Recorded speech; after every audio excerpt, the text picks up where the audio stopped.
오늘 함께 봉독할 하나님의 말씀은 요한계시록 제6장 9절에서 17절 말씀입니다.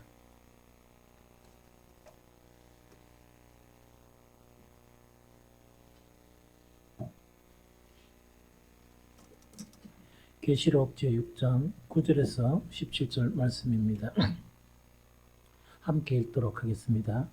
다섯째 인을 떼실 때에 내가 보니 하나님의 말씀과 그들이 가진 증거로 말미암아 죽임을 당한 영혼들이 제단 아래에 있어 큰 소리로 불러 이르되 거룩하고 참되신 대주제여 땅에 거하는 자들을 심판하여 우리 피를 갚아주지 아니하시기를 어느 때까지 하시려 하나이까 하니 각각 그들에게 흰 두루마리를 주시며 이르시되 아직 잠시 동안 쉬되 그들의 동무 종들과 형제들도 자기처럼 죽임을 당하여 그 수가 차기까지 하라 하시더라.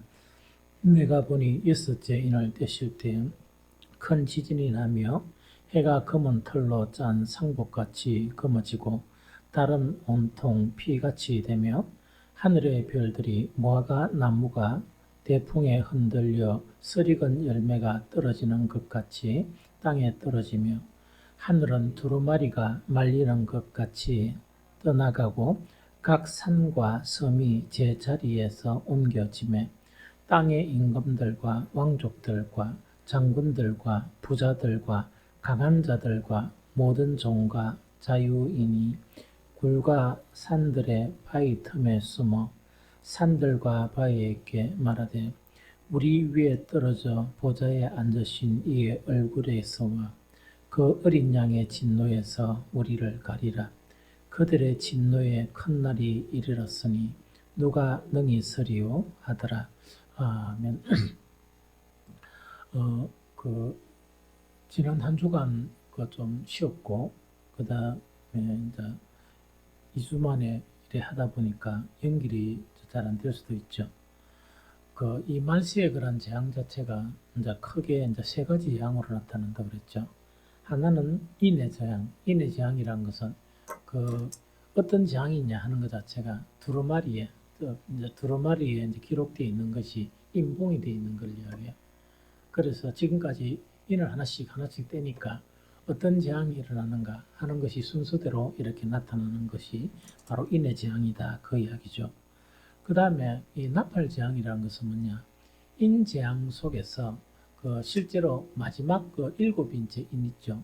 일곱 인째 인에는 어떤 건가니까 그 인을 탁 떼니까 어떤 한 재앙이 나타나는 게 아니고 거기에서 또 다른 종류의 7가지 그런 나팔 재앙, 즉 마지막 7번째는 이 차원을 달리하는 7가지의 나팔 재앙 자체가 이 나타나는 그거를 이야기하거든요. 그래서 또 7 나팔 재앙이 지나고 나면 또 어떤 사건들이 벌어지고 난 다음에 이제 마지막 이제 최후의 그런 재앙 자체가 7 대접의 그런 재앙이에요. 그래서 대접이 하나씩 부어지면서 큰 재앙이 일어나는 이걸로 이제 연결되는 그런 부분을 이야기하죠. 그래서 계시록 6장 우리 읽은 지난주에 6장 1절부터 이제 8장까지는 사실은 뭐냐니까 그 말세에 일어나는 그런 재앙 중에서 어떤 재앙이냐? 7번째부터 첫 번째부터 4번째 재앙까지 있죠. 그것 자체를 우리가 이제 살펴본 거죠. 그래서 다시 정리하면 뭐냐? 제일 첫 번째로 뭐냐니까 그 첫째 인을 탁 띄니까 흰말 탄 사람이 등장하죠. 흰말 탄 사람은 뭐를 의미하니까 이제 전 세계를 정복하는 것, 이 전 세계에 전쟁이 일어나는 것, 그거를 이야기하죠.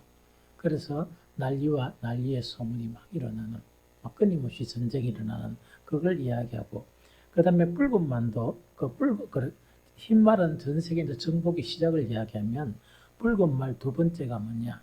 내란이 일어나고 실제적인 전쟁이 곳곳에서 일어나는 그것 자체가 바로 이 두 번째 인할 때 일어났죠.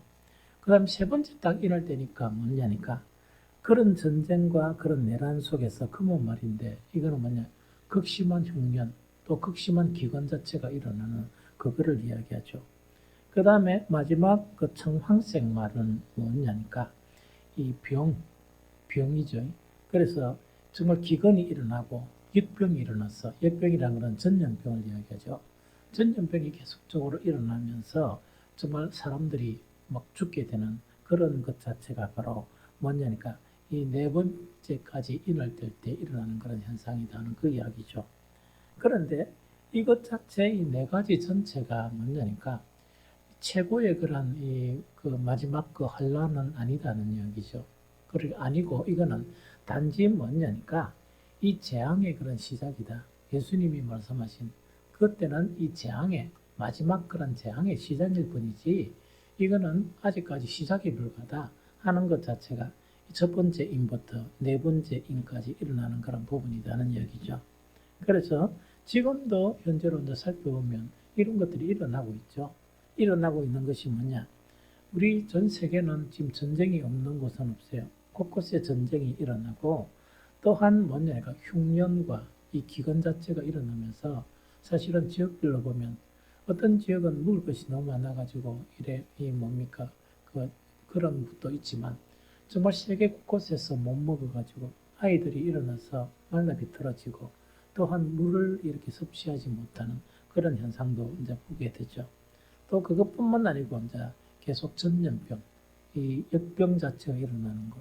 그래서 지금도 뭐냐니까 코로나19도 마찬가지지만 이 이전에도 뭐냐 지속적으로 이것이 일어나고 지금 학자들에 의해서 보면 이 바이러스 있죠. 이 코로나 바이러스 뭐 이것도 뭐 앞으로 미지의 그런 그거지만은 앞으로 어떤 일이 일어날지도 모르는 정말 아주 이 참혹한 일이 일어나는 자 그런 일들도 있을 수 있다는 것 자체를 이야기하죠. 그래서 숱한 그런 이 질병들이 일어나거든요. 일어나고 또 일어나고 하는 그런 것이 바로 이 말세의 그런 초기에 해당하는 정말 그런 현상이 아닌가 하는 생각이 듭니다. 오늘 이제 9절부터 17절까지는 뭐냐? 첫 번째서 이제 네 번째까지가 뭐냐? 요약하면 난리와 내란, 전쟁이 막 일어나고 흉년과 기근이 일어나고 전염병이 막 일어나서 사람들을 더럽게 하는 그런 이제 독특한 현상들이 나타나는 것이 1번 첫 번째부터 네 번째 인할 때는 그런 사건이라 그러면 다섯째 인을 딱 되니까 어떤 사건이 일어나지 않아요. 어떤 그 환란이 일어나지 않고 그 오늘 읽은 것처럼 뭐냐 다섯 인을 딱 되니까 어떤 현상이 나오는가 하니까 순교자들의 호소가 나와요. 즉 순교자들 그 주를 위해서 죽은 사람들 또 말씀을 전하다가 죽은 그런 많은 사람들이 있죠. 이 사람들이 하나님께 호소하는 그런 것이 나타났다는 이야기죠. 그래서 9절에 보니까 다섯째 인을 떼실 때 내가 보니 하나님의 말씀과 그들이 가진 증거로 말미암아 죽임을 당한 영혼들이 제단 아래에 있어. 제단은 계속 설명했죠. 그 제단 아래서 뭘 하는가? 큰 소리로 불러 이르되 거룩하고 참되신 대주제여 땅에 거하는 자들을 심판하여 우리 피를 갚아주지 아니하시기를 어느 때까지 하시려 하나이까 하니 얘기죠. 그래서 다섯째 인을 뗄 때는 이거는 이 환란이나 재앙에 대한 부분이 아니고 이거는 뭐냐니까 정말 주를 위해서 이 순교하고 죽은 그런 자들이 있죠. 이런 자들이 뭐냐니까 하나님께 하소연하는 왜 우리의 그런 원수를 갚아달라 하소연하는 그 자체가 바로 다섯째 인의 아주 중요한 그런 부분이다 하는 그 이야기죠.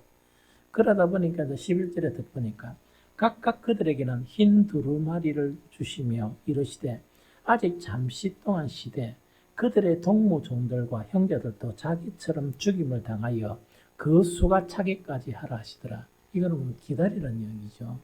그래서 기다리는데 그냥 기다리는 게 아니고 무엇을 줍니까? 정말 순교당한 그들에게 흰 두루마리, 즉 흰 두루마리, 흰 옷을 주는 그것을 이야기해요.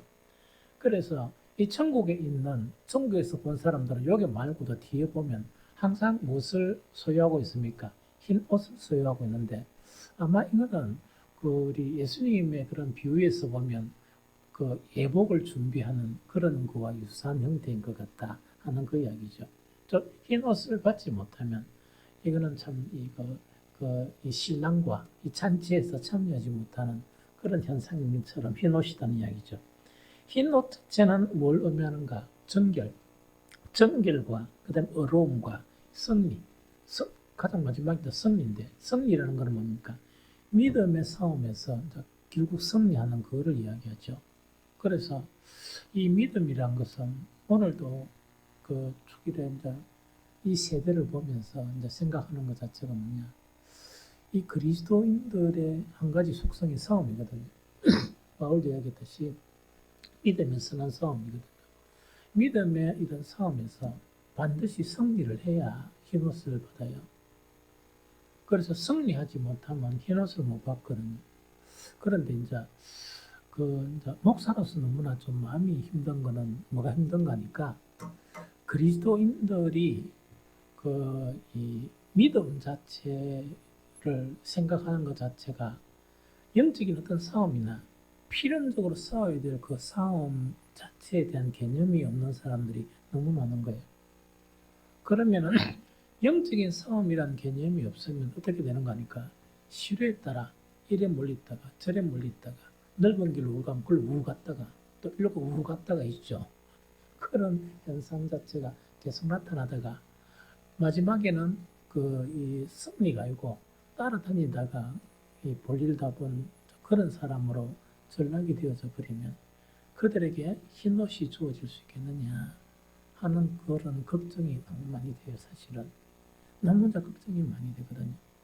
그래서 참 이 시대가 좀 힘든 시대인지도 모른다. 참 믿음의 생활을 하기가 너무나 힘든 세대다 하는 그것 때문에 가슴이 한 번씩 답답하고 이래요. 가슴이 답답하고 이제 이 세상에 흘러가는 것 보니까 너무 답답하고 그런 부분이 있다는 이야기죠. 그래서 어쨌든 간에 여기서 승리한 사람들이 가지는 옷 자체가 주어지는 옷 자체가 이 흰 옷이에요. 그래서 이것이 있어야 반드시 뭔가니까 이 주님을 볼 수 있는 것 같다 하는 그런 확신이 들어요. 그 다음에 이제 잠시 동안 시대라는 것은 여기 이제 뒤에가 각각 그들에게 흰 두루마리를 주시며 이르시되 아직 잠시 동안 시대하는 거 있죠. 이거는 지상의 시간이 아니고 천상의 시간이에요. 천상의 시간이기 때문에 우리가 뭐 깝깝하게 있다니까 뭐 조금만 쉬고 뭐 이런 그런 개념, 지금 시간의 개념은 아니다 하는 그거를 이야기합니다. 즉 하루가 천년 같고 천년이 하루와 같은 그런 천상의 시간을 이야기한다는 이야기죠. 그러나 한 가지 분명한 것은 뭡니까? 때가 차면 항상 성경에는 때를 이야기하면서 그 시간에 차야 된다. 또 정말 그 분량이 차야 된다. 심지어 한 사람을 딱 멸망시키는데 딱 이래 하나님이 처단하는데도 뭡니까? 그 죄가 어떤다고요? 차기까지 기다리시는 그거 지금 이야기예요. 그래서 참으로 그 성경을 깊이 보면 정말 무서운데 끔찍한데 이렇게 너무 그런 개념이 없이 참 이 교회 생활을 즐기다 해야 되나 개념 없이 이렇게 신앙생활을 하는 사람들이 좀 안타까워요. 우리가 믿는 하나님이 얼마나 무서운 하나님인지 그것도 잘 모르고 우리가 얻는 구원 자체가 얼마나 놀라운 구원인지 그런 개념도 이제 잘 모르고 그러다 보니까 우리에게 주신 길을 이제 걸어가야 되는데 얼마나 우리는 영적인 싸움을 싸워서 이 승리해야 되느냐 그런 무개념적인 그런 교회 다니는 사람들이 너무 많은 게 참으로 안타깝고 안타깝다 하는 그런 생각이 들어요. 그래서 어쨌든 간에 그걸 이야기죠. 잠시 동안 시대라는 것은 하나님의 시간에서 이 잠시 동안 쉬는 것을 이야기하는데 이 잠시라는 것은 뭐냐? 하나님은 항상 뭐가 차야 돼요. 그 시간도 차야 되고 차야 되는데 뭐가 차야 되느냐? 순교자의 수가 다 차기까지. 즉 순교자의 수가 다 차기까지 기다리라는 그 이야기입니다. 그러면 이거는 이런 이야기가 되죠. 자 봅니다. 순교라는 것은 상당히 무섭잖아. 우리 편에서는. 순교하는 건 무서운데 이 사람들이 막 이렇게 하는 거라. 우리가 순교를 했고 우리가 죽임을 당했는데 우리에 대한 복수를 하나님 해달라 이야기다. 그죠? 그러니까 하나님께서 흰 두루마리 이 상과 같은 흰 두루마리를 주시면서 기다려라는 이야기라. 기다려라는 이야기인데 이 때가 찬다는 것은 순교자의 수가 다 찬다는 개념은 두 가지 개념이죠. 기다리는 사람에게는 상당히 오랫동안 기다려야 될 그런 부분으로 보지만 사실은 하나님 편에서나 다른 사람 편에서 보면 하늘나라에 영광을 참 최고의 영광을 받을 그런 숫자가 있다 그러면 그 숫자가 다 차기까지 이야기죠. 그러면은 아직 선교하지 못한 그런 사람들에게는 뭡니까? 그 자리 하나하나가 어떤 자리라고? 차지해야 될 영광의 자리를 이야기하죠. 그래서 너가 이렇게 서둘면은 뭐냐? 이 영광의 자리를 차지해야 될 그 사람들이 그 영광의 최고의 영광의 자리를 놓치지 않느냐 하는 그런 개념이에요. 그래서 그 관점을 이 달리 보다가 보면 상당히 다른 그런 해석 자체가 놓을 수 있는 부분이 이것이다 하는 그 이야기죠. 그 다음에 또 이제 한 가지가 이어가 뭐냐니까, 어, 이제, 그 앞에 보니까 다섯째 인을 떼실 때에 내가 보니 하나님의 말씀과 그들이 가진 증거로 말미암아 죽임을 당한 영혼들이 제단 아래에 있어 하는 이야기더고요. 이때 이제 제단 아래라는 것은 뭐냐니까 항상 우리 이제 성경 이제 계시록에 보니까 뭐냐 지상에 있는 그런 그 성전 있죠. 성막 이거는 뭐냐니까 하늘에 있는 성전의 모형이에요. 모형. 일치는 아니지만 모형을 이야기하죠. 그러면 선교사들이 지금 어디 있습니까? 제단 아래에 있다 하는 그 이야기다, 그죠? 이거는 어떤 의미를 이야기하는 거니까, 그 레위기에 보게 되면 이 제사를 지내는데 이 뭐니까 짐승을 잡죠. 짐승을 잡고 해막 안에 향단그런 뿔들에게도 바르지만은 어디에 피를 쏟습니까? 그 재단에 쏟게 되죠. 이 의미가 뭐냐니까 정말 예수를 위해서 순교당한 그런 피 자체가 정말 양을 잡아서 재단에 뿌리는 그와 유사한 형태로 이렇게 설명하고 있다는 그거 지금 이야기하는 것이죠. 그래서 정말 이제 오늘 이 부분은 뭐냐니까 이 심판의 그런 일들이 나타나면서 중간에 딱 다섯 대인을 뗄 때는 뭐냐 참으로 천국에서 영광의 자리, 천국에서 정말 영광을 얻는 그런 자리에 대한 부분을 이야기하죠. 그래서 정말 하늘에서 순교사들은 뭡니까? 하나님 앞에서 매우 특별한 그런 사람들로 이렇게 받아들이는 그 자체가 뭐냐니까 오늘 다섯째 인을 때는 뭔가니까 그런 이 아주 중요한 그런 내용이다 하는 그거를 이야기하죠. 그래서 우리가 이제 신앙생활하면서 아까 한 가지 부분은 뭐냐? 신앙은 싸움이다. 싸움에서 그 승리를 해야 이 흰옷을 입는데 그거를 갖다 면류관이라 이야기하면 아무한테나 그런 면류관이 주어질까 하는 것을 우리가 좀 생각을 해야 되거든. 아무에게나 면류관이 주어질까 이걸 갖다가 생각하면서 신앙생활을 좀 해야 될 것 같아요. 그러면 한번 봅시다. 이 세상에 우리 인생이 너무나 많은 인생이 있잖아요. 처음에 이스라엘은 뭡니까? 하나님께서 많은 인생들 중에 모든 인류를 구원하기 위해서 누구를 택합니까? 이스라엘은 한민족, 아주 작은 한민족을 선택해요. 맞죠? 그 민족을 선택하면서 그 민족을 통해서 누구를? 온 이방 전체의 사람들을 구원하시려는 게 하나님의 목적이었어. 성경을 천천히 읽어보면. 그런데 이스라엘이 선택을 받으면서 그들은 정말 구원의 목적을 이뤘습니까? 실패한 민족입니까? 그래서 이제 그런 거를 잘 알아야 되는 거야. 그 성경을 이렇게 보면서. 그런데 그 사람들이 모두 다 버림을 받았습니까? 모두 다 버림을 받지 않았습니까? 모두 다 버림을 받은 건 아니다. 그래서 모두 다 버림을 안 받았는데 버림을 안 받은 사람들을 뭐라고 이야기한다? 이스라엘의 택한 자라 이야기한다. 이 사람들의 수가 다수입니까? 소수입니까? 소수이다는 이야기. 그런데 일단 이스라엘이 이렇게 이 버림을 받고 그리스도인들도 보면 이와 똑같아요. 전도란 개념이나 믿음이란 개념이나 복음의 개념이 있죠.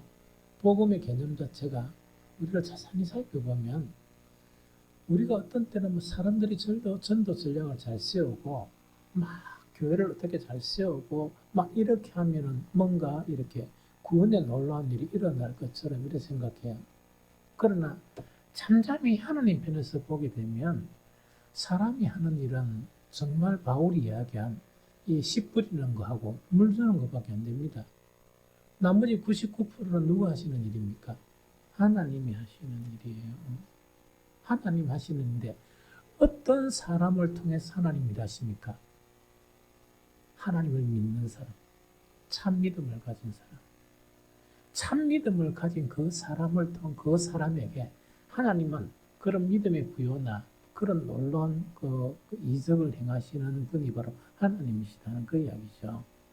그래서 그 이스라엘 민족을 생각하면 오늘날 그리스도인들하고 물론 그들은 율법이 없고 지금 성령께서 우리를 인도하시고 하지만 만약에 그리스도인들이 성령을 거부하고 하나님의 진리의 말씀을 거부하고 예수를 거부하면서도 예배절에 참석할 수 있으면 참석하는 거를 갖다가 참석하는 거를 목사가 못하게 할 수 있습니까? 안 그러면 여러분들이 그 장로, 안수집사, 권사직분으로 교회 들어오면 안 됩니다. 이랍니까? 못한다 그러죠. 그래서 이 믿음이란 것이 참으로 참 이렇게 쉬운 것은 아니다. 특별한 하나님의 은총을 받은 사람들이거든요. 그런데 특별한 하나님의 은총이 뭐냐? 믿음 없이 그런 은총을 받을 수는 없거든요. 그런데 가짜 믿음이 너무 많다는 이야기거든요. 가짜 믿음이란 것은 뭐냐? 자기 자신도 속이고 사람을 속일 수 있지만 누구는 속일 수 없습니까? 하나님 못 속여요. 그래서 한 번씩은 참 그 목사란 이 직분이 그 목사 되기 이전이나 좀 초창기에는 뭡니까? 참으로 감사하고 감사가 넘쳤는데 이제 한 15년 지나고 하다 보니까 참 이렇게 이 목사라는 직분이 참 힘든 직분이구나. 참 힘든 직분이구나. 이거는 뭐냐니까 목사가 막 애달파가지고 그 한 사람 한 사람을 구원을 못 시키고 단지 말씀을 전하고 권면하는 종에 불과하다 하는 그런 사실을 이제 깨닫게 되는 거예요. 그럼 누구만이 그런 일을 하시느냐? 하나님이 그런 일을 하시는 거예요. 그런데 어떤 세대에 따라서 하나님의 은총이 좀 강하게 나타날 때는 목사가 막 이렇게 기도하고 말씀을 전하면 많은 사람들이 막 이렇게 뒤집어질 수도 있죠. 그런 때도 하나님이 일을 하시고 안 그러면은 그 성경에 나타나서 이제는 하나님이 심판하기로 작정하실 그럴 때도 목사가 세워지잖아. 안타까워서 막 이래 권면하고 기도하고 한다 손치더라도 이미 그때는 하나님의 심판이 이미 이제 오늘 인재앙처럼 시작이 되어버린 거야. 시작이 되어버렸으면 사람의 마음이 완악하겠습니까? 안 완악하겠습니까? 완악하죠. 그러면 목사가 아무리 권면해도 뭐가 되겠습니까? 안 되겠습니까? 적어도 똑똑해. 요즘 가만히 보니까 내가 청년 때는 어떤 목회자들을 두려워하고 이런 형태, 나도 마찬가지지만 그런 형태가 있었는데 지금 형태는 뭐냐니까 전혀 두려움이 없는, 목사만 안 두려운 게 아니고 누구까지 안 두렵다고? 하나님도 두려워하지 않는 성도들이 너무 많아요. 그러다 보니까 지금 이 시대에 목회한다는 것은 참으로 힘들구나. 참으로 힘들구나. 그러면 옛날에는 100명 중에서 만약에 한 50명을 이렇게 해가 막 이끌고 갔다 그러면 지금 느끼는 건 이야기요. 지금 꼭 우리 교회가 그렇다는 게 아니고 100명이 있으면 그 3~2명을 찾으려고 있다니까 막 온통 진흙탕 싸움을 해야 되는 그런 때도 아마 있을 것 같다 하는 그런 생각이 들어요.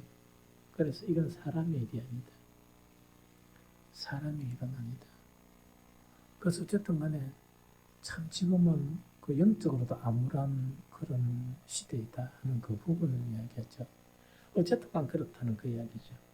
그래서 이제 이 순교자들은 그 매우 특별한 그런 대우를 받는 그런 분들이다 하는 것을 지금 이야기하는 겁니다. 그래서 여기 쓴다 보니까 하나님의 말씀과 그들의 증거로 말미암아 죽임을 당한 이 사람들이죠. 이 죽임을 당한 이 사람들인데 사실은요, 여기서 이제 중요한 관점은 어떤 신학자들은 이걸 어떻게 보는가 하니까 순교자들도 마찬가지지만 이 순교자는 목숨을 딱 잃는 것을 이야기하잖아요. 그런데 그 순교자만 아닐 것이다. 이렇게 주장하는 사람이 있어요. 그런데 어느 정도 공감을 해요. 말씀 때문에 고난당하고 시련당하는 그런 사람들도 포함되어 있을 것이다. 하는데 그렇게 주장하니까 그분들의 주장 자체도 보니까 상당히 타당성이 있어요. 그런데 우리는 그 의미도 좀 생각을 해봐야 된다 하는 그 이야기를 이제 좀 그것을 이해해야 되거든요. 그러면은 여기서 말씀을 통해서 즉 하나님의 말씀과 그들의 증거로 말미암아 이 사람들은 순교자들은 죽임을 당한 사람들이고 그 죽임을 안 당한 사람들은 뭡니까? 고난을 당하는 그런 사람들이 있죠. 그게 이제 말씀 때문에 싸워서 이기는 사람들이에요. 가령 예를 들면 계시록 3장 8절에 보면 볼지어다 내가 네 앞에 열린 문을 두었으되 능히 닫을 사람이 없으리라. 내가 네 행위를 아노니 네가 작은 능력을 가지고서도 내 말을 지키며 내 이름을 배반하지 아니하였도다. 이거는 어떤 교회의 이야기인 겁니까? 빌라델비아 교회예요. 그래서 계속 이 빌라델비아 교회를 향한 이 주님의 말씀 이게 계속 맴돌아가지고 계속 우리 빛과 소금 교회가 이 빌라델비아 교회처럼 말세를 당한 이때 정말 작은 능력을 가지고 말씀을 지킬 수 있는 그런 성도들이 되게 되려고 계속 기도하거든요. 그럼 이거는 무슨 말이냐니까 쉽게 이제 신앙생활 한다는 게 뭐냐니까 이 이야기예요. 성경 자체를 갖다가 성경 즉 복음의 내용을 몰라서 못 지키는 사람은 있을 수가 있죠. 그런데 대부분은 뭐냐니까 알아도 성경 말씀대로 안 사는 그리스도인들이 많은 것에서 문제가 돼요. 그러면 자 보세요. 말씀은 구원의 말씀이고 생명의 말씀 아닙니까? 그러면 믿음, 하나님께서 나를 구원하시는 구원자시고 예수 그리스도는 나를 구원하시기 위해서 십자가에 못 박으셨고 나에게 구원을 주시려고 생명을 주시려고 생명의 말씀을 주셨다 그러면 그 말씀대로 살아야 됩니까? 뭐 살기 싫으면 안 살아도 됩니까? 그게 문제거든요. 그럼 정확하게 이야기해요. 오늘날 교회 다니는 사람들 속에서는 하나님을 믿는다 하면서도 생명의 말씀을 거부하는 사람들이 너무 많은 거예요. 그걸 완전히 농담처럼 생각하고 그걸 갖다 아무런 개념이 없는 무개념주의자들이 너무 많아요. 그런데 뭐 우리 교회 전체적으로 보면 직분자들이나 이런 사람들 무더기로 뭐냐니까 말씀을 무시해버리는 그런 성도들이 있어요. 그럼 말씀을 왜 무시합니까? 지금 이 시대 세상을 살다 보니까 이 빌라델비아 교회는 뭐냐? 그 말씀을 지키려고 정말 인내하고 힘들고 싸워하겠죠. 그래서 말씀을 지키겠죠. 말씀을 안 지키는 사람들은 어떤 사람들이에요? 그 말씀은 있는 줄 알지만은 힘들어서 안 지킨다. 그 다음에 뭐 세상 살아가려고 하니까 안 지킨다. 이런 거 있죠. 그렇게 이야기할 수 있죠. 그 사람들은 싸움이 없는 사람이야. 어떻게 그 사람들에게 힘 두루마리를 하나님이 주시겠습니까? 그것이 오늘의 아주 중요한 그런 내용이에요. 그래서 오늘날 이 시대는 뭐냐?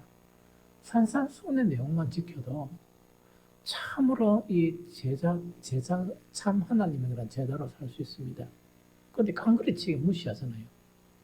깡그리치게 무시하면서 뭐냐? 온갖 세상 이론과 자기 어떤 이론을 갖다가 딜미가 되면 그럼 지가 하나님보다 똑똑한 사람이고 지가 말씀을 주신 예수님 위에 있는 사람입니까? 그래놓고 구원을 받으려고 생각하는 사람들이 있어요. 어떻게 구원을 받겠습니까? 그건 하나님을 대적하는 사람이고 예수 그리스도의 말씀을 대적하는 사람이고 예수 그리스도의 이름을 배반하는 사람인데 어떻게 천국에 간다고 생각할 수 있습니까? 그래서 이 부분은 아주 매우 중요한 부분이다. 어떤 사람은 주님의 말씀 때문에 자기 목숨을 버리는데 목숨 버리라는 이야기 아니라 그 말씀을 살라 그러면 싸워가지고 이겨야 될 거 아니라 이 세상이 어떻게 움직이든지 누가 무슨 말을 하든지 관계없이 주님의 말씀이니까 내가 주님의 말씀을 지키는 게 옳으냐 안 그러면 인간 말을 지키는 게 옳으냐 이렇게 살아야지 최소한. 그래야 승리하는 그런 신앙이 될 수 있다는 그 이야기죠. 오늘날 많은 그리스도인들은요 여기서 많이 실패해요. 많이 실패가 우수수 자다가 습관적으로 그 신앙생활 주여 이름 부르지만 늘 주님의 이름을 배반하는 거예요. 그런데 그 말씀을 몰라서 배반하는 게 아니고 성경에 다 그 말씀을 어릴 때부터 다 들었는데 무시해버리는 거예요. 그래 놓고 살 수 있다고 생각합니까? 그래 가지고 흰옷을 받을 수 있다고 생각합니까?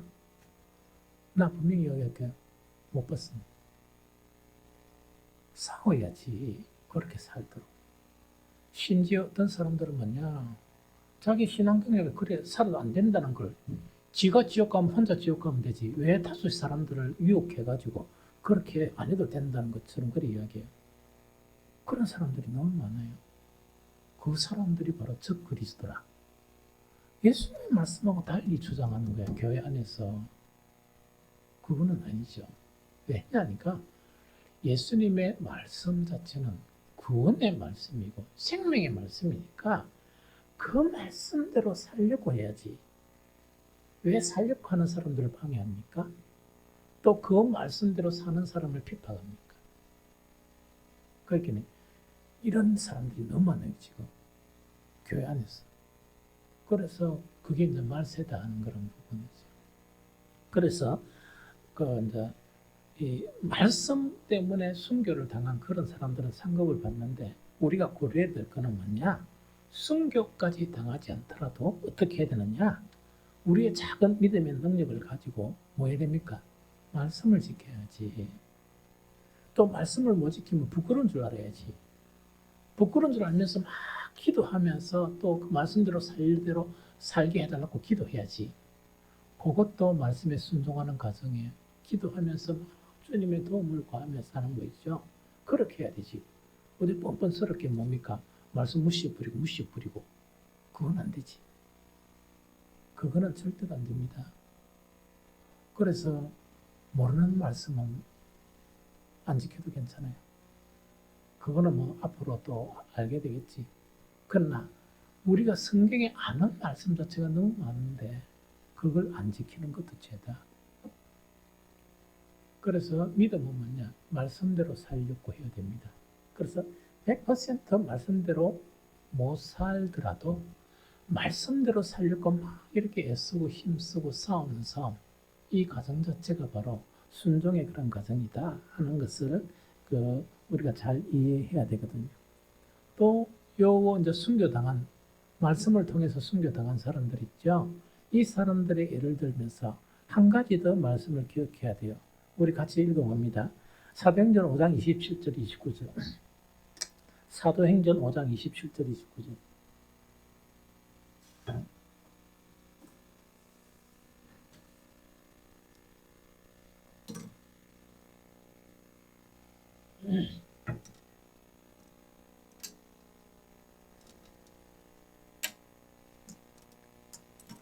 사도행전 5장 27절 29절 읽어봅니다. 시작. 그들을 끌어다가 공회 앞에 세우니 대제사장이 물어 이르되 우리가 이 이름으로 사람을 가르치지 말라고 언금하였으되 너희가 너희 가르침을 예루살렘에 가득하게 하니 이 사람의 피를 우리에게로 돌리고자 함이로다.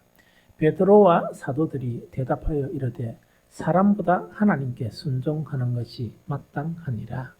이게 뭐냐니까 말씀 때문에 고난당하고 또 말씀 때문에 순교까지 당하는 그런 사람들의 그런 모습이에요.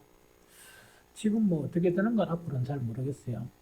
또 어떤 뭐 법이 만들어지면 어떻게 그 법이 운용되는가는 잘 모르겠어요. 지금 우리 기독교에서 행동한다는 것은 뭐냐? 나는 행동하는 사람 아니에요. 막 행동 억적억적으로 하는 사람 아니거든요. 그런데 속하진 않은 사람.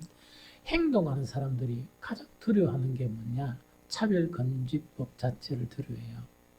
그래서 그 자체가 내용이 뭔가 해가지고 처음에는 뭐냐니까 뭘 그려야 하나 이래가 생각했는데 그 내용을 전체 읽어보니까 상당히 악법이란 게 뭐냐?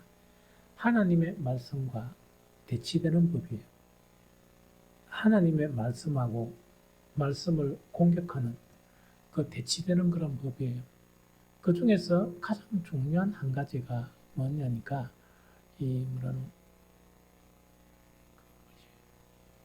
성경에서 가장 큰 제약으로 생각하는 동성애 있다 아닙니까? 그 부분에 대한 부분이에요. 그래서 차별금지법 자체가 이제 통과가 되면 이제 이럴 수도 있는 거야.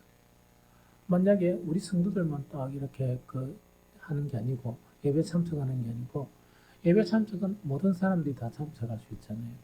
그러나 안티나 또한 이상한 생각을 가진 그런 이상한 사람들이 너무 많아요. 교회 다니는 사람들 중에서 사이코 비슷한 사람들이 성경 아무것도 모르고 있다니까. 그런데 이게 이제 뭐냐니까 목사가 이 동성애는 큰 범죄다 하는 것을 이렇게 설교를 해버리면 그 사람이 고발을 할 수 있다네. 그 차별금지법에 위배가 되어가지고 그런 것뿐만 아니고 여러 가지 유사한 그런 부분들이 상당히 많이 있다 그래요. 그러면 사도행전 5장 27절 29절도 바로 그와 유사하다는 이야기죠. 우리는 하나님의 말씀을 이렇게 이야기를 해야 되고 또 목사는 하나님의 말씀을 전해야 한다는 이야기죠. 그 외에도 여러 가지가 상당히 이래가 우려되는 그런 부분 자체가 읽어봤는데 또 이자보고 이랬는데 그런 내용들이 다수가 포함되어 있는 그런 부분들이 많아요. 그래서 앞으로 이 시대가 어떻게 변할지 모르죠. 그런데 만약에 이런 사람들도 생긴다는 이야기죠. 이미 생겼어요. 뭐냐니까 우리 교단이 좀 크잖아요. 우리 교단 신대원에서 있었던 사건이에요.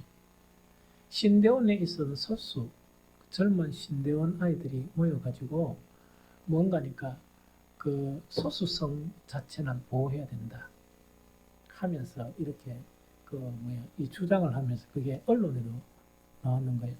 그것도 신학 한다는 친구들이 그걸 갖다가 이제 그렇게 하거든요.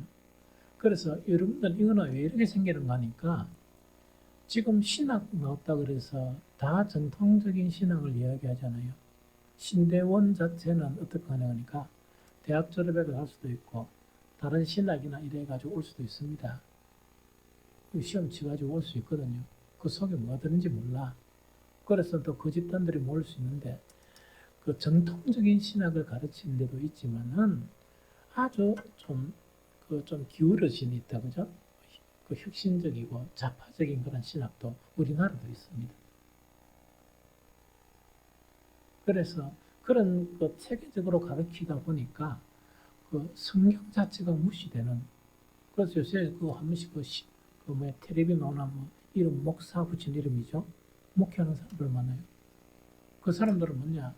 요새 방송국에서 잘 나오는 사람들은 그런 계열의 사람들이라. 그래서 그런 계열의 사람들이다 보니까 딴 국민들은 또 보니까 저것이 정당한가 보다. 정통적인 건 아니에요. 그래서 그거를 잘 이렇게 이해를 해야 된다는 이야기죠. 그러면 시대가 어렵고 만약에 이 법에서 이런 것들이 제정되면 하나님의 말씀을 안 지킬 사람이 더 많아질 수가 있다는 그 이야기죠. 그러면 내가 분명히 하는 이야기는 뭐냐? 어떤 상황이 있더라도 우리는 하나님의 말씀을 지켜야 된다. 또 하나님의 말씀을 행하고 말함으로써 우리는 정말 핍박도 각오하고 그렇게 살아가야 우리는 승리할 수 있는 그런 신앙이 될 수 있다 하는 것 자체가 재앙 나타나면서 네 번째 재앙이 나타나면서 다섯 번째 인에 뭐냐?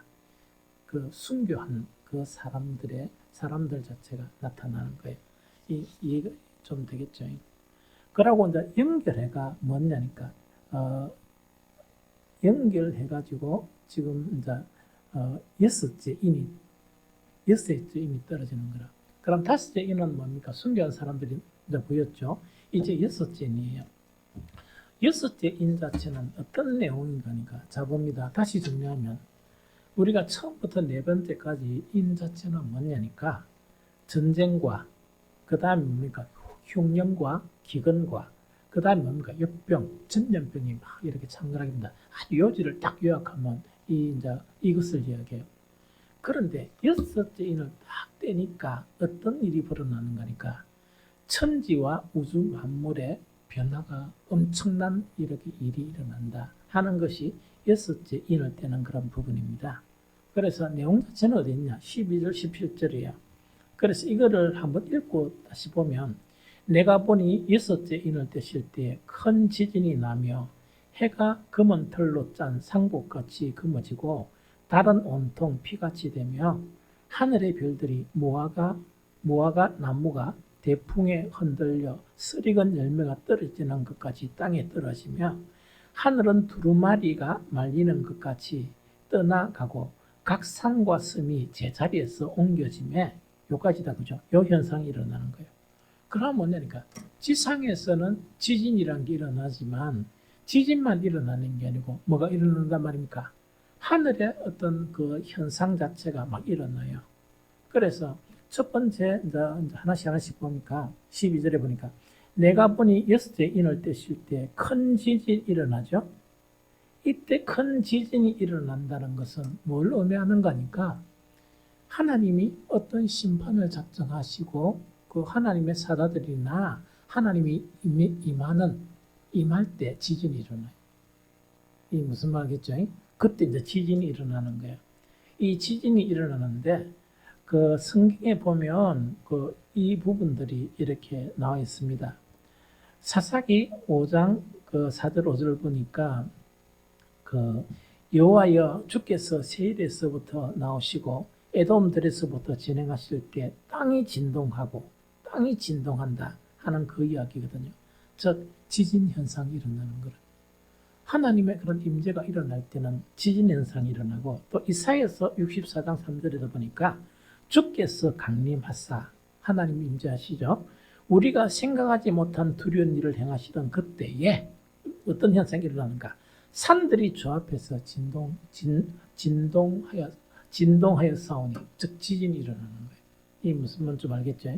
그래서 여기서는 지진이 일어난다는 건 어떤 의미를 하는 거니까 하나님이 어떤 일을 하시려고 딱 작정을 하시고 이렇게 임하실 때는 뭐가 일어난다? 지진이 막 일어나는 거예요. 지진이 일어나면서 그 뒤에 어떤 현상이 벌어지느냐? 해와 달에 나타나는 이상한 징조가 나타나는 거예요.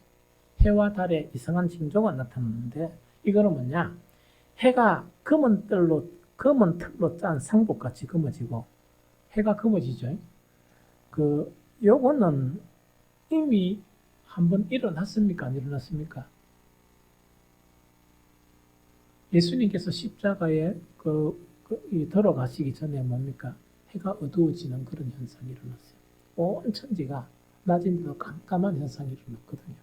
즉 해가 검은 틀로 짠 상복같이 검어지고 달은 어떻게 된다고요? 온통 피같이 된다 하는 이것을 이야기해요. 그런데 이거는 다른 주석이나 딴 설명이 없어요. 없는데 왜 없는가 하니까 이거는 마지막 때에 그때 이것을 목격해봐야만이 그 현상을 알아요. 그렇게 천지가 어두워지면서 완전 어두워지고 그 다음 달은 어디 됩니까?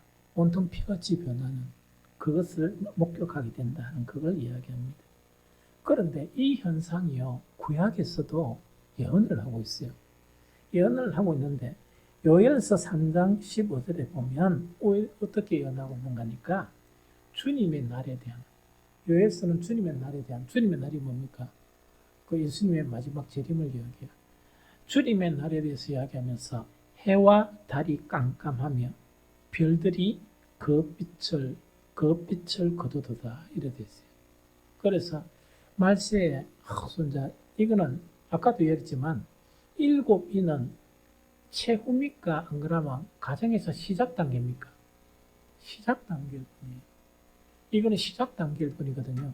이 시작 단계인데 왕안의 길에 정말 끔찍한 일을 이제 목격하게 되는데 그게 뭡니까? 해와 달이 깜깜하며 별들이 그 빛을 거두도다. 즉 이거를 갖다가 그 계시록에 보면 해가 검은 틀로 짠 상복같이 검어지고 달은 온통 피같이 된다 하는 이런 현상을 가지게 된다는 걸 이야기합니다. 그 다음에 또 한 가지는 뭐냐? 하늘과 하늘의 별이에요. 하늘과 하늘의 별인데 이건 어떻게 표현하고 있는가? 하늘의 별들이 무화과 나무가 대풍에 흔들려 썰익은 열매가 떨어지는 것 같이 땅에 떨어지며 하늘은 두루마리가 말리는 것 같이 떠나가고 요 현상입니다. 자, 이거는 뭐냐? 요 이야기입니다. 이거는 무슨 말인 거니까 어쨌든 간에 말 그대로 표현하면 이야기되죠. 그 별들이 그 무화과 나무가 바람이 불면 뚝뚝 떨어지죠. 그처럼 별이 이 땅에 떨어진다는 그 이야기고 하늘은 왜 된다고요? 하늘들은 두루마리 같이 말리다는 이거는 뭐냐니까 지금은 요 책이죠. 옛날에 어떤 책이었습니까? 두루마리를 이렇게 말린다고요? 그 두루마리를 양옆에서 이게 딱 말면 이렇게 동그랗게 탁 이렇게 말아지죠. 딱 말아지는데 이래가지고 두루마리를 딱 펴잖아요. 펴면 두루마리가 되죠. 그런데 펴진 두루마리 자체를 이렇게 가위가 탁 자르면 이게 샥 오물려가면서 없어져 버리죠. 하늘이 그와 같이 된다는 그 얘기예요. 표현을 그렇게 한 거예요. 끔찍하죠. 끔찍하죠. 요거는 조금 요거는 딴 것도 안 보고요. 요 현상 자체도 구약에 이렇게 이야기하고 있는 거예요. 구약에 뭐냐? 이사야서 34장 4절에 봐도 이랬습니다. 하늘의 만상이 사라지고 하늘들이 두루마리 같이 말려버린다. 이사야도 이걸 본 거야. 두루마리처럼 말려버린다 하는 그거를 이야기죠. 그 다음에 예수님은 이 모든 현상 전체를 딱 간단하게 한 말씀으로 표현하시는데 그게 마태복음 24장 29절이요. 그날 환난 후에 즉시 해가 어두워지고 맞죠? 해가 어두워지고 달이 빛을 내지 아니하며 별들이 하늘에서 떨어지며 하늘의 권능들이 흔들리리라 하는 이야기입니다. 그럼 요거는 자연현상은 우리가 지켜봐야 되거든요. 당해봐야 알지만은 한 가지 과학적으로 우리가 이제 알 수 있는 것은 이 뭔가니까 하늘의 별들 자체가 여러 가지 별들이 있죠. 지금도 항성이 있고 여러 가지가 있는데 거기서 이제 별똥이라는 이야기는 그 부분이 뭔가니까 크기가 엄청난 크기도 있고 그래요. 그래서 한번 더 TV에 보면은 그것이 막 이래 다니면서 지구 가까이 지나가고 이런 현상이 이야기 있죠. 그래서 옛날에 공룡 자체가 하게 된 것도 그것이 땅에 떨어지니까 지구에 이제 충돌을 하면서 거의 이제 많은 그런 생물들을 전멸하는 그 현상이에요. 그래서 첫 번째 이 징조는 이런 징조인 것 같아. 이런 징조가 일어나면서 인류의 한 4분의 1이 거의 죽게 되거나 이런 현상이 일어나는 그 부분을 얘기해요. 그래서 별들이 떨어진다는 것 자체가 어떤 부분인가니까 저번에 이제 막 이렇게 검색하고 들어가고 이래 보니까 뭘 얘기하는 거니까 그런 별똥들이 지구에서 떨어지는데 그걸 지구에서 다 감찰을 못한대요. 다 감찰을 못하고 딱 해가 이제 지구에서 충돌한다 하는 것이 되면 그때는 시기가 이미 좀 늦어버린 그런 형태로 얘기해요. 그런데 그 많은 그것들이 뭡니까? 어떤 때가 되면 이제 말세가 되면 반드시 뭔가 지구로 충돌하는데 내가 보니까 하나만 충돌하는 게 아니고 그 잔재들이 상당히 많대요. 수키로 어떤 데는 축구장 많은 것도 있고 이렇다고 해요. 그 하나가 지구 하나만 충돌하더라도 엄청난 파괴력이 있는 것 같아요. 그래서 말세는 뭐냐? 별들이 떨어진다는 것 자체가 이런 현상 때문에 떨어지고 그 다음 해가 어두워지고 하는 것은 뭐냐? 그게 떨어져서 폭발하고 이러면 산불 일어났을 때 그 주변 많은 곳이 해가 볼 수 없는 그런 현상이죠. 그래서 그런 현상일 것이다 하는 그런 짐작이 가요.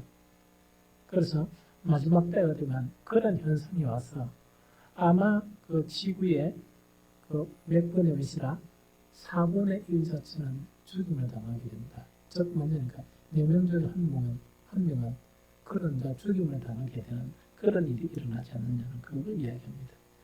그러면서 이제 땅의 변화가 일어납니다. 여기서 이제 보면 그게 좀 맞다 하는 생각이 들어요. 잘 봅니다. 땅의 변화를 더 보면 어떻게 되는 거니까 땅은 어떻게 된다고요? 땅은 하늘은 두루마리가 말리는 같이 떠나가고 땅 변화입니다. 각 산과 섬이 제자리에서 옮겨지며 위치 변경이 일어나죠. 자, 요거 이야기해 줄게요. 우리가 이제 극심한 그런 지진이 있었을 때도 이 섬이 이렇게 움직였습니까? 안 움직였습니까? 위치 이동을 했어요. 그런데 그 위치 이동을 한 것은 뭡니까? 많이 이동했습니까? 좀 적게 이동했습니까?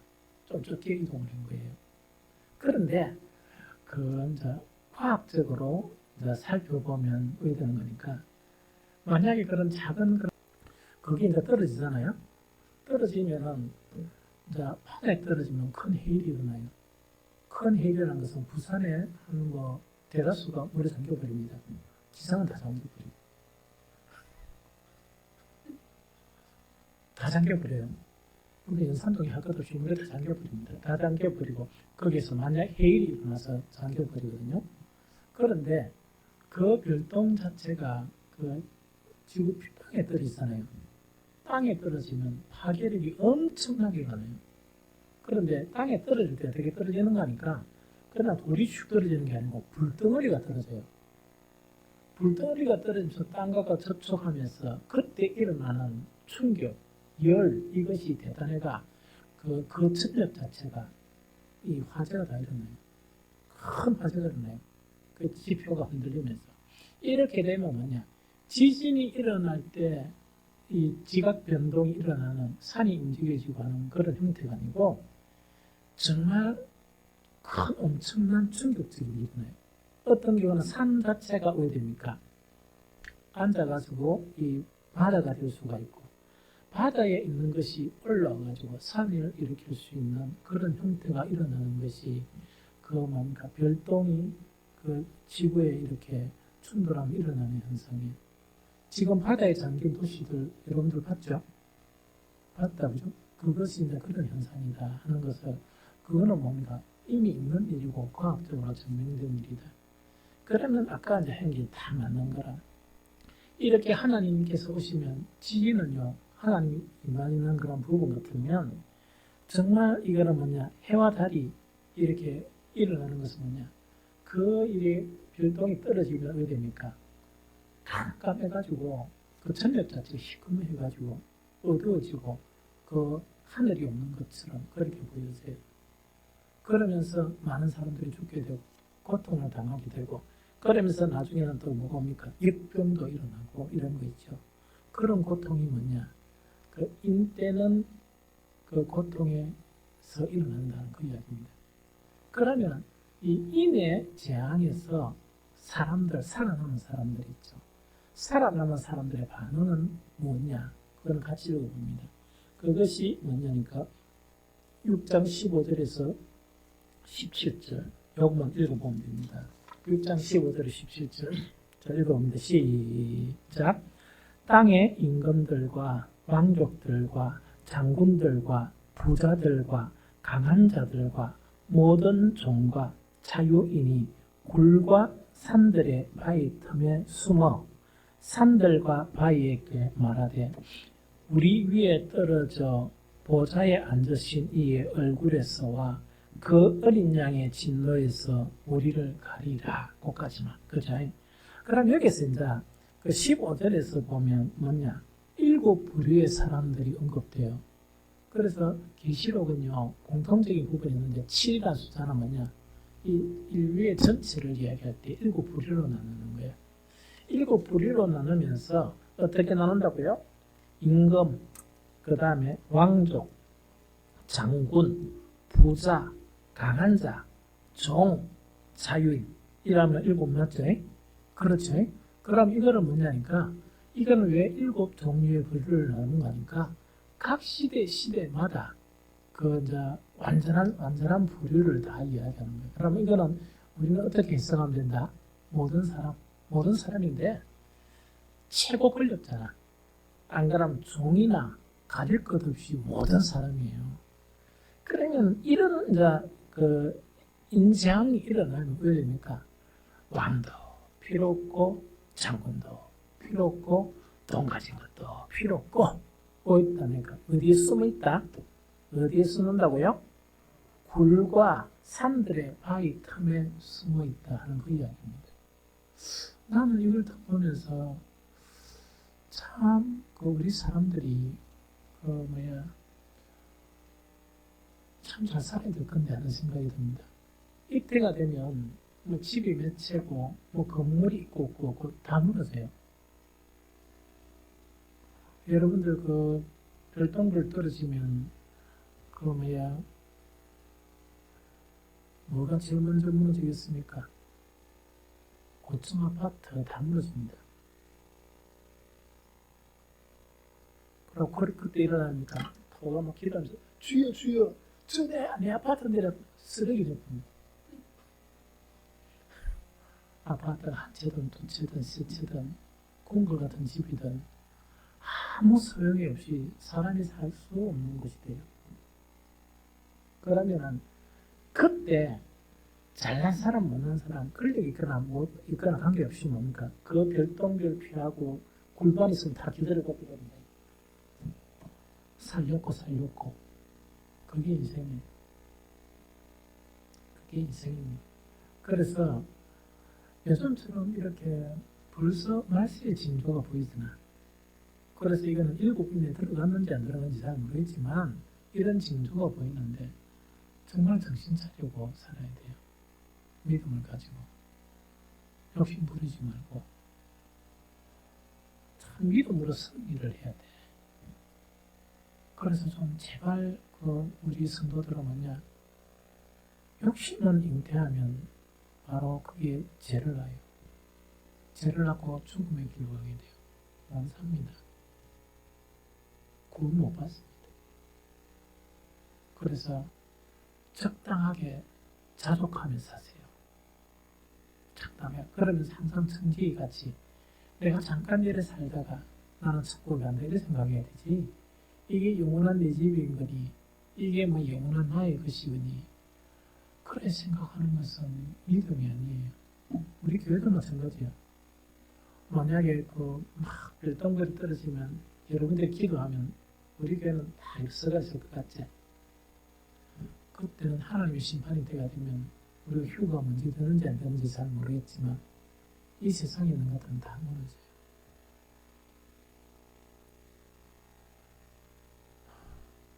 그래서 그렇게 우리가 살아야 한다는 그 이야기죠.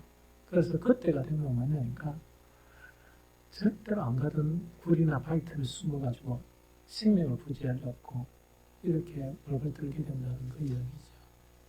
그래서 이것이 바로 하나님이 정말 심판하시는 마지막 심판 때 있는 그런 부분이고 여러 가지 사건을 통해서 이런 징조들을 우리에게 보여주신다는 그런 부분이에요. 다음 주에는 이제 7째 봉인이 뭔가니까 7천사가 또 나타나요. 7천사가 나타나는 그 재앙이 또 시작되는 게 8장부터 이렇게 있으니까 다음 주 좀 살펴볼 수 있도록 했으면 좋겠습니다.